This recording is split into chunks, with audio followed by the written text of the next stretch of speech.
Sama seperti cerita Nabi di Quran. Jangan puas kita cerita Nabi Yusuf, Nabi Yunus. Buat apa kita cerita mereka? Lebih bagus kita jadi mereka. Kita cerita sabarnya Nabi Muhammad, tidak akan pernah sabar. Tapi menjadi seperti Muhammad, baru sabar. Lihat, aspek apa yang menyebabkan Nabi Muhammad sabar? Aspek apa? Ke gunung. Itu sebab ujian. Tugas kita sekarang menemukan rahasia Allah di balik tubuh yang diciptakannya. Makanya orang-orang bijak selalu mengatakan, kitab suci tertua yang ditulis langsung oleh tangannya Allah adalah tubuhnya manusia. Mereka yang sudah bisa menemukan di balik tubuh ini, itulah orang-orang yang punya peluang untuk menemukan rahasia di balik tubuhnya. Kenal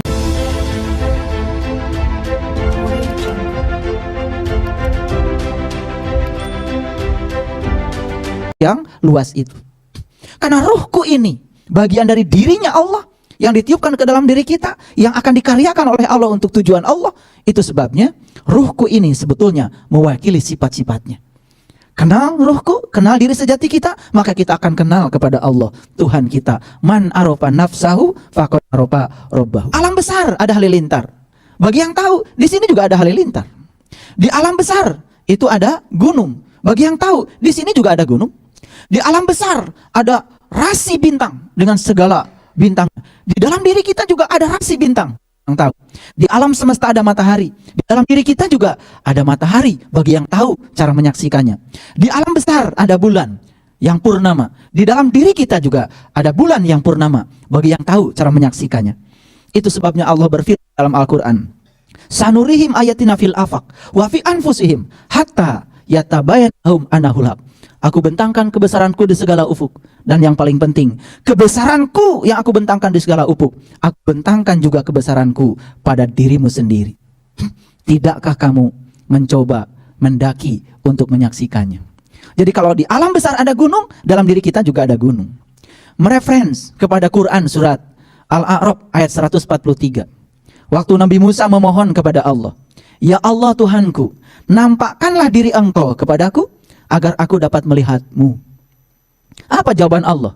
Hai Musa, kamu tidak akan bisa melihatku, tapi lihatlah ke gunung itu. Musa disuruh melihat gunung. Padahal Musa ingin melihat Allah, tapi disuruh melihat gunung. Ini Quran. Tentu saja gunung yang di situ adalah bahasa mutasabihat.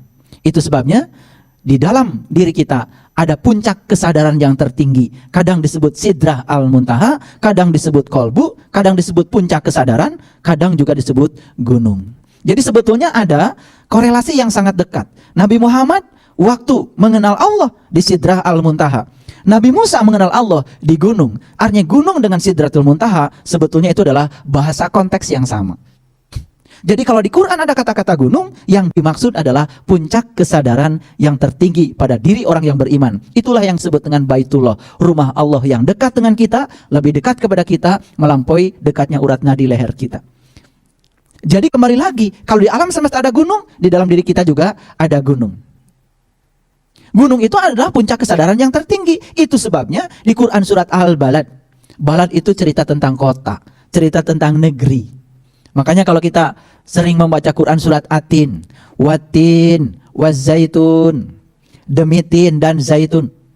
Saya membaca beberapa tafsir tentang tin, selalu mengacu kepada buah, namanya buah tin. Tetapi dalam bahasa intuisi, dalam bahasa spiritual, kalau kita mengalirkan pertanyaan kepada Allah, kita akan mendapatkan jawaban. Saya mendapatkan pengertian. Ternyata tin itu mengacu kepada gunung, mengacu kepada puncak kesadaran tertinggi yang ada pada diri manusia, bukan sekedar buah. Wazaitun itu mengacu kepada pohon. Kalau di Quran ada pohon, ada kata-kata pohon, itu selalu bercerita tentang tubuh kita. Mana pohon zaitun itu? Pohon zaitun itu adalah diri kita sendiri. Mana tin itu? Tin adalah sebuah lokus yang bernama Baitullah dalam diri kita sendiri. Makanya di ayat berikutnya, watin, wazaitun, wahadal baladil amin. Di sini terletak kota yang aman. Di dunia manapun, di belahan bumi manapun, tidak ada kota yang aman. Satu-satunya kota yang aman yang disebut-sebut di Quran, itu adalah kota yang ada di dalam diri kita. Kota suci, kota yang diberkahi. Itulah kolbu pada diri-diri orang yang beriman. Makanya di Quran surat Ali Imran ayat 96 ada pernyataan Allah, "Wa man dakhalahu kana aminan." Barang siapa yang memasuki kota itu, amanlah dia. Diperkuat di Quran surat Al-Kahfi, tinggalkan kebanyakan orang, masuk ke dalam golongan yang sedikit, masuk ke dalam gua yang bisa memberikan kamu keselamatan. Muncul lagi bahasa gunung yang lain dalam bahasa Quran, namanya gua. Ini adalah bahasa-bahasa mutasabihat yang kalau kita cerdas memahaminya, kita bisa mendapatkan aspek koherensi, aspek korespondensi, aspek pragmatis. Lanjut, pernyataan pernyataan Allah di Quran surat Al-A'raf. Jadi saat Nabi Musa berdoa kepada Allah, bermunajat kepada Allah, "Ya Allah Tuhanku, nampakkanlah diri Engkau kepadaku agar aku dapat melihatmu." Apa kata Allah? "Kamu tidak akan sanggup melihatku, tapi lihatlah ke gunung ini." Lanjutan ayatnya, "Jika gunung itu masih berada di tempatnya, niscaya kamu dapat melihatku." Lalu pernyataan Allah di ayat itu, "Falamma tajalla rabbuhu lil jabal." Dan ketika Tuhan bertajali di gunungnya Musa, di puncak kesadarannya Musa. Dan tentu saja bahasa tajali tidak bisa dijelaskan, karena bahasa tajali adalah bahasa pengalaman. Jangan minta dijelaskan, karena ini tidak mungkin. Tetapi ini bisa dialami oleh orang yang mau.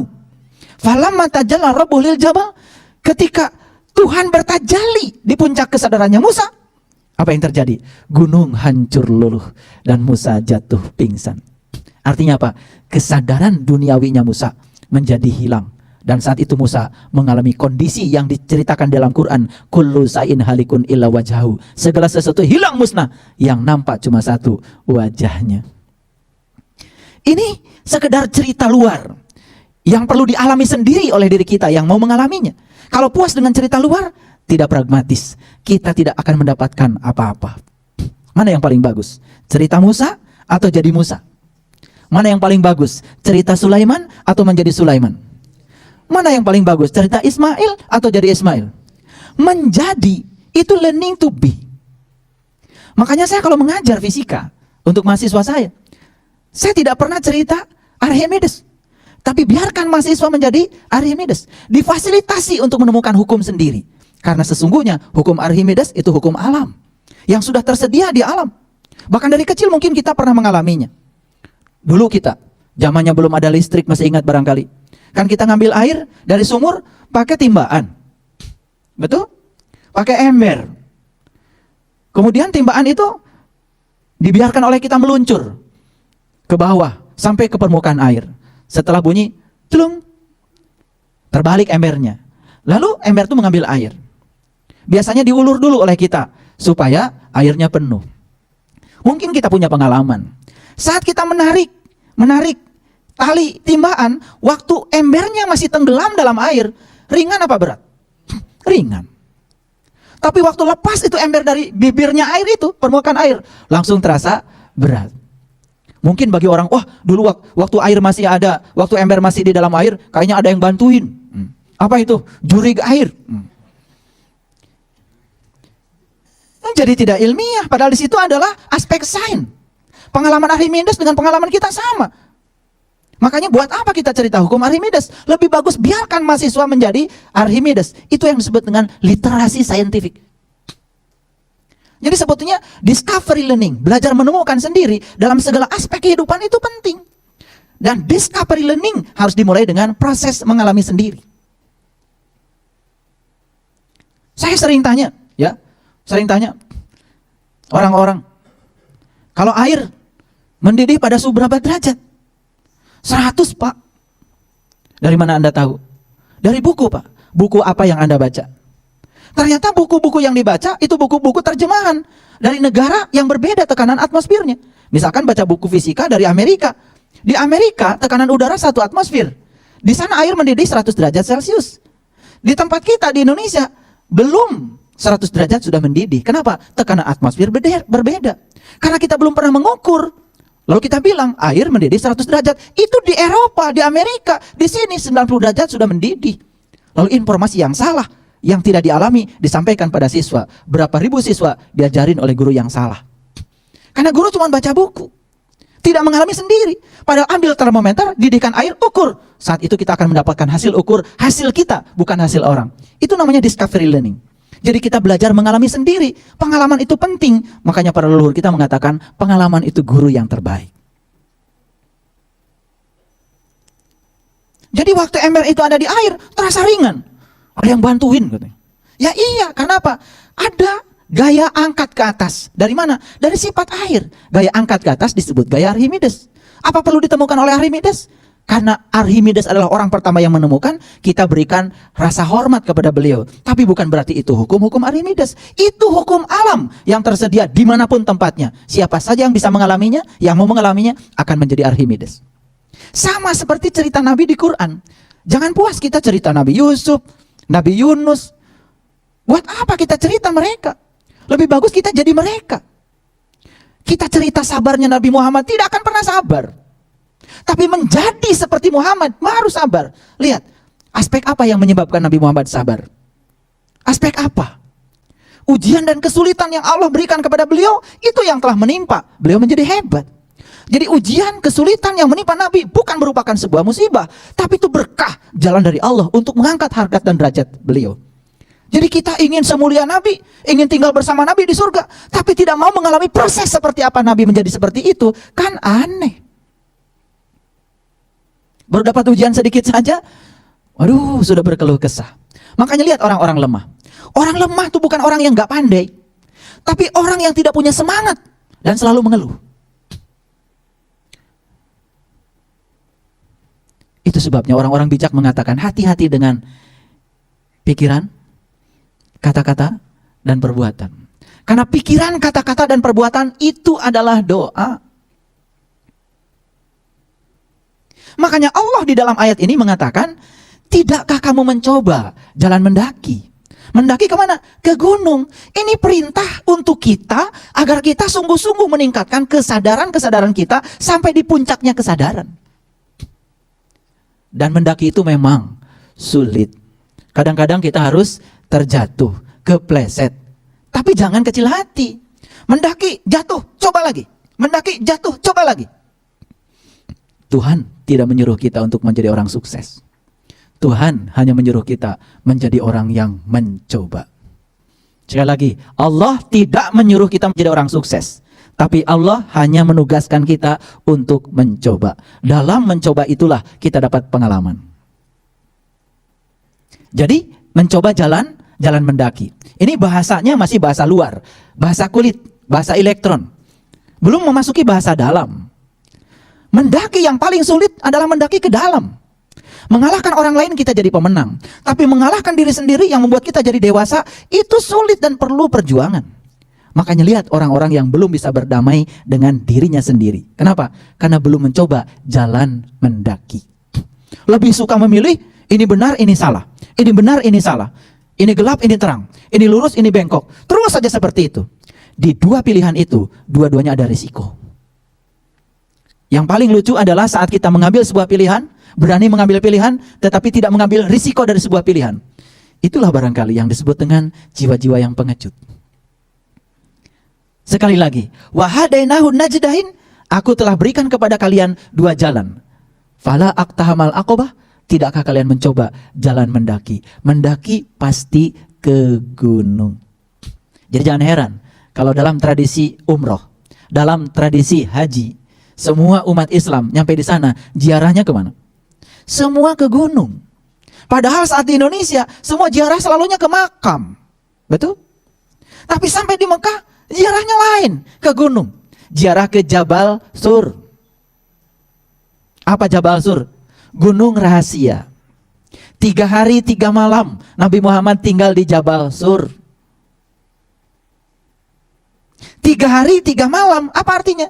3 hari itu 3 terang, 3 malam itu 3 kegelapan. Bagaimana kita mencapai 3 terang? Lewati 3 kegelapan. Apa 3 kegelapan itu? 3 kegelapan itu: 1, mengikuti hawa nafsu. 2, terlalu mengikatkan diri pada dunia. 3, mengikatkan diri pada selain Allah. Ketika 3 kegelapan itu belum kita lampaui, tidak mungkin kita bisa mencapai 3 terang. Apa 3 terang? Dalam tradisi semua agama, termasuk dalam tradisi agama Islam. Di dalam kitab Syihrul Asrar, Syekh Abdul Qadir Jailani menceritakan nur ala nur dengan 3 nur. Nurullah, Nur Muhammad, Nur Insan. Itu tradisi tiga terang. Dan kalau kita sudah bisa menemukan ketiga itu nyata di dalam diri, itu akan menjadi jalan terang yang bisa menghapus segala kegelapan. Menemukan yang terang di dalam, di luar tidak ada lagi kegelapan. Semua yang di luar adalah terang benderang. Apakah kamu mencoba jalan mendaki? Sekali lagi mendaki. Mendaki selalu ke gunung. Itu sebabnya tugas kita sekarang menemukan rahasia Allah di balik tubuh yang diciptakannya. Makanya orang-orang bijak selalu mengatakan, kitab suci tertua yang ditulis langsung oleh tangannya Allah adalah tubuhnya manusia. Mereka yang sudah bisa menemukan di balik tubuh ini, itulah orang-orang yang punya peluang untuk menemukan rahasia di balik tubuhnya. Kenal dirinya, kenal kepada Tuhan. Makanya kita harus mencoba jalan mendaki. Jalan mendaki itu bukan keluar, jalan mendaki itu ke dalam. Makanya sepanjang kita belum mencoba jalan mendaki, sepanjang itu pula kita akan dijebak oleh dualitas. Mohon maaf, kalau kita lihat Candi Borobudur, itu ada 10 tingkat.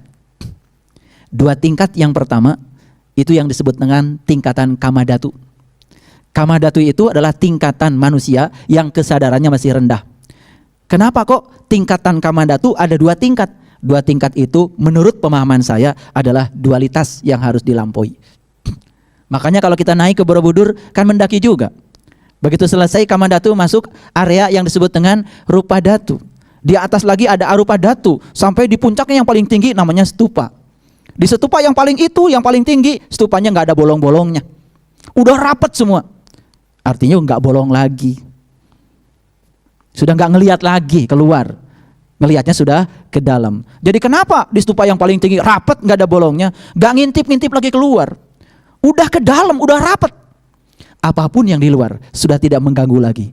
Itu yang disebut dengan suwung. Makanya jangan heran kalau waktu kecil ya anak-anak dalam tradisi Jawa sering dinyanyikan lagu Cublak Suwung. Cublak itu tempat. Suwung, suweng. Sebetulnya suweng itu adanya di mana? Suweng itu adanya di telinga. Karena apa? Kalau telinga ini sudah bersih, sudah suci, sudah mencapai keheningan, apapun yang terdengar dari luar sudah tidak mengganggu lagi. Artinya sudah suwung. Sudah hening.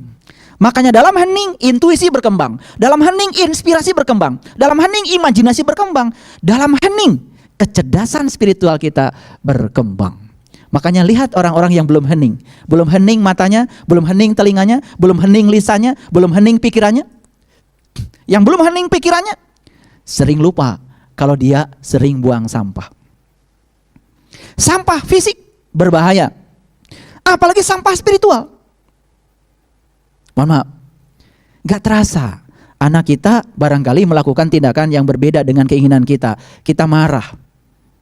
Saat kita marah 2 loh dosa kita. Yang pertama, kita sedang merendahkan diri kita dengan kemarahan kita. Berarti kita sedang menjadikan diri kita juga tong sampah. Yang kedua, kemarahan ini dialamatkan sama anak kita. Anak kita dipaksa menjadi tong sampah yang kedua. Itu namanya buang sampah sembarangan. Orang-orang yang sudah mencapai keheningan tidak pernah melakukan itu. Karena dia sadar marah itu membakar diri kita, juga merugikan orang lain. Makanya daripada marah lebih bagus menjadi pemaaf. Sekali lagi, mendaki ke dalam. Tentu saja tataran praktisnya tidak bisa saya jelaskan di sini. Bagaimana cara mendaki ke dalam? Bagaimana sulitnya mendaki ke dalam? Bagaimana ngos-ngosannya kita mendaki ke dalam? Itu yang dilakukan oleh Nabi Muhammad. Mendaki ke dalam. Langit pertama, langit kedua, langit ketiga, langit keempat. Kalau kita cerita langit, pasti juga pikiran kita kan ke atas. Betul nggak? Coba kita lihat.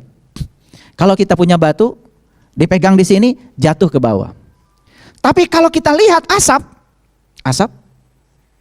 selalu menuju ke atas. Kenapa? Karena asap itu adalah molekul-molekul yang sangat kecil. Sekalipun dia punya massa yang kecil, ditarik oleh bumi dengan gaya gravitasi Newton, itu massa-massa yang kecil itu sudah tidak tertarik lagi. Beda dengan batu yang tadi, tertarik.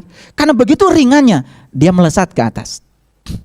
Jadi syarat untuk bisa mendaki ke atas dengan ringan, berarti kita harus melepaskan semua hal yang mengikat, yang dapat membuat kita terjatuh ke bawah. Banyak kalau begitu ikatan-ikatan kita. Banyak. Ikatan dari apa saja? Ikatan dari segala sesuatu yang pernah mengikat kita. Mungkin ikatan dari harta kita, ikatan dari jabatan kita, ikatan dari hobi-hobi kita, ikatan dari keinginan-keinginan kita. Itu yang menyebabkan manusia saat dia mau naik ke atas selalu jatuh ke bawah. Kenapa? Karena dia tidak bisa meringankan dirinya. Masih terkena oleh tarikan gravitasi, alam-alam rendah, nafsu-nafsu yang rendah. Makanya kalau kita lihat ya, di reliefnya Candi Borobudur di bagian Kamadhatu, itu banyak kan di situ, bajunya telanjang, kelihatan takut dan tertindas. Di situ kumpulan orang-orang yang tertindas. Siapa yang menindas? Yang menindas bukan orang lain. Dia ditindas oleh dirinya sendiri. Barangkali kita pun tak terasa sering menindas diri sendiri. Dikiranya kalau marah itu menindas orang lain. Tidak, menindas diri sendiri. Dikiranya iri hati itu sedang dialamatkan pada orang lain. Tidak, sedang menindas diri kita sendiri. Itulah orang-orang yang bodoh. Makanya keburukan selalu ditimbulkan oleh 3 hal. Pertama kebodohan, yang kedua keinginan yang tidak pernah puas, yang ketiga adalah kesombongan dan keakuan. Itu 3 hal penyebab kenapa orang selalu melakukan keburukan. Sekali lagi, kalau ingin sukses mendaki, harus melepaskan semua beban-beban yang menyebabkan kita bisa ringan ke atas.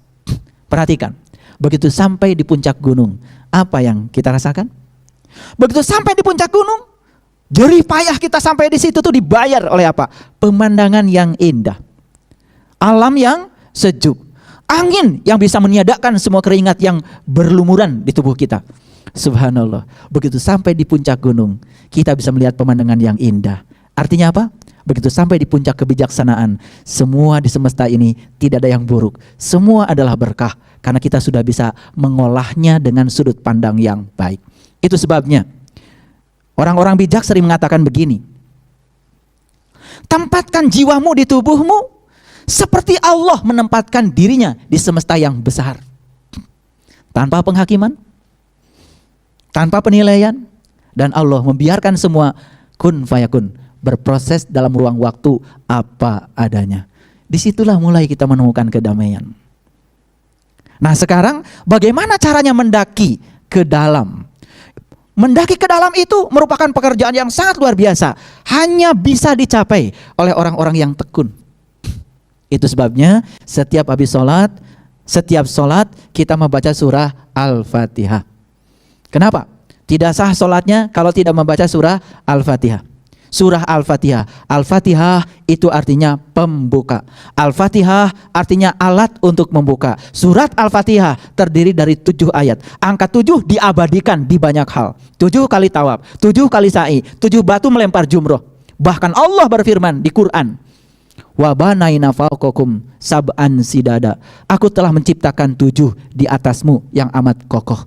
Temukan yang 7 itu. Kalau kita menemukan yang 7, itu sudah dekat menemukan kunci pembuka mata kolbu di surah Al-Fatihah.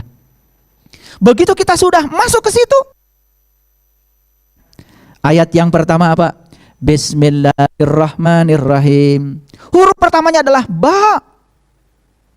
Ba itu apa? Ba itu seperti cangkir kosong, titiknya masih di luar. Tapi kalau kita selesai baca Al-Fatihah, waladdallin, puncaknya Al-Fatihah adalah nun. Sama seperti mangkuk yang terbuka, tapi titiknya sudah pindah ke dalam. Lihat, asalnya titiknya di luar, di huruf ba, menjadi nun titiknya di dalam.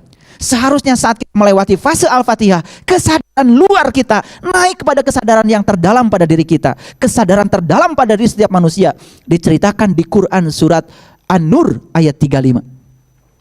Allahu nurus samawati wal ardh, masalu nurihi kamishkatin fiha misbah, al misbahu fi jujajah, ajujajatu ka'annaha kaukabun durriyu qadu min sajaratin mubarakah zaitunatil la syarqiyah wala gharbiyah yakadu zaituha yudhi'u walalum tamsasun nar nurun alan nur yahdillahu li nuri.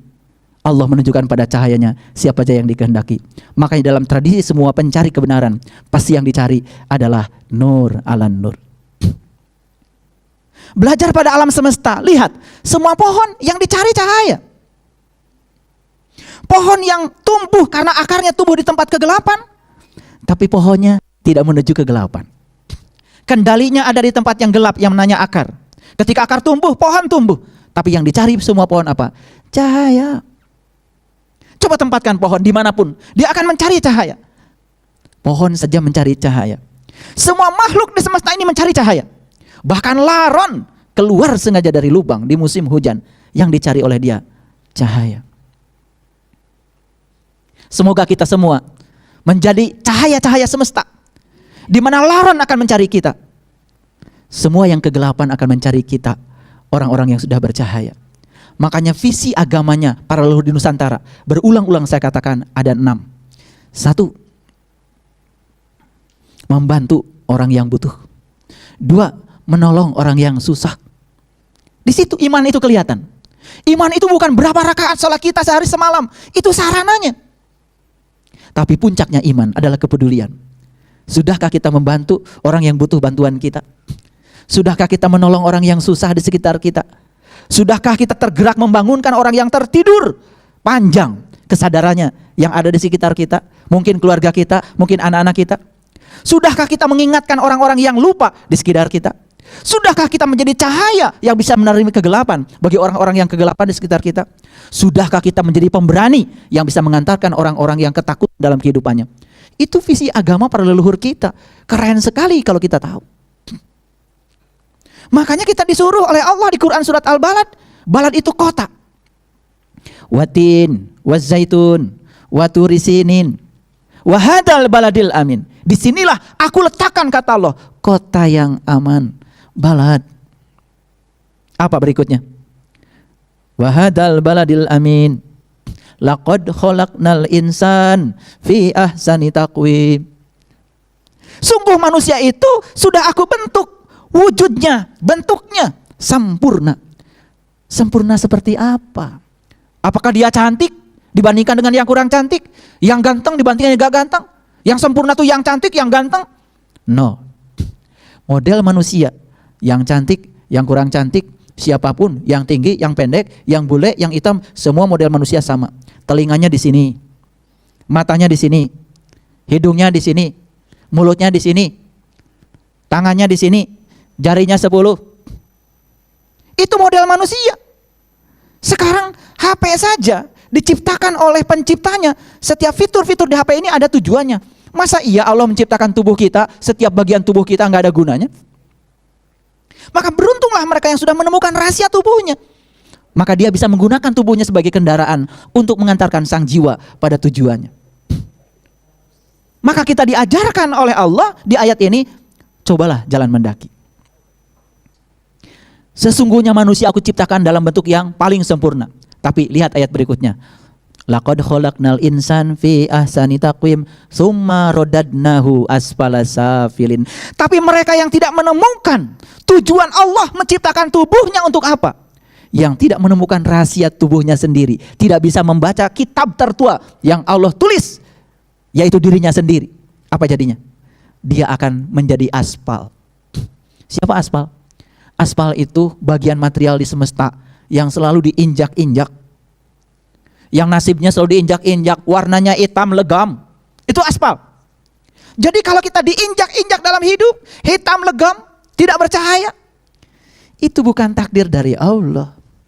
Karena kita sendiri membiarkan diri kita jadi aspal. Siapa yang melegamkan kita? Siapa yang menghinakan diri kita? Ya tentu saja diri kita sendiri. Karena pilihan hidup kita, bukan takdir. Tapi ada jaminan di ayat itu. Summa radadnahu asfala safilin illal ladzina amanu, kecuali orang yang beriman. Ini topik kita akan dikupas. Wa amilus solihah, dan selalu mengerjakan amal soleh. Apa sih amal soleh menurut Quran? Hati-hati mendefinisikan amal soleh, mendefinisikan nikmat. Jangan menurut definisi berdasarkan intelektual kita. Tafsir Quran yang benar bil Quran. Makanya harus merujuk kembali kepada Quran. Nanti kita akan kupas. Jadi mendaki ke dalam sesungguhnya untuk menemukan iman. Mendaki ke dalam untuk menemukan rahasia amal soleh. Makanya Quran dibuka dengan Bismillahirrahmanirrahim. Huruf pertamanya adalah ba. Ba adalah Baitullah. Ada yang mengartikan ba itu adalah babun. Babun itu adalah pintu. Kalau qalbu itu adalah rumah Allah, berarti setiap rumah ada pintunya, setiap pintu ada kuncinya. Sebelum kita masuk ke dalam, meniti ke dalam diri, temukan dulu kuncinya. Di mana kunci itu adanya? Kata Allah di dalam, kata Allah lewat para rasul. kunci itu sudah aku titipkan kepada para rasul. Inna aradnal amanata 'alas samawati wal ard. Ini sudah aku tawarkan kepada seluruh manusia bagi yang mau. Tapi berapa banyak orang yang mencari para pewaris ilmunya para rasul? Karena kita hidup tidak sejaman dengan para rasul lagi. Tetapi dalam sebuah hadis Rasulullah berdialog dengan para sahabat. Ada seorang sahabat yang bertanya, "Ya Rasulullah, aku bangga hidup sejaman dengan engkau karena aku mendapatkan ilmu langsung dari tanganmu sendiri." Apa kata Rasulullah? "Boleh kamu berbangga karena engkau hidup sejaman dengan aku. Tapi aku lebih bangga lagi pada umatku yang hidup tidak sejaman denganku, tapi mereka masih dapat ilmuku dari para pewarisku." Itulah ilmu tutungkusan para leluhur. Ilmu cublak suang. Suangnya ting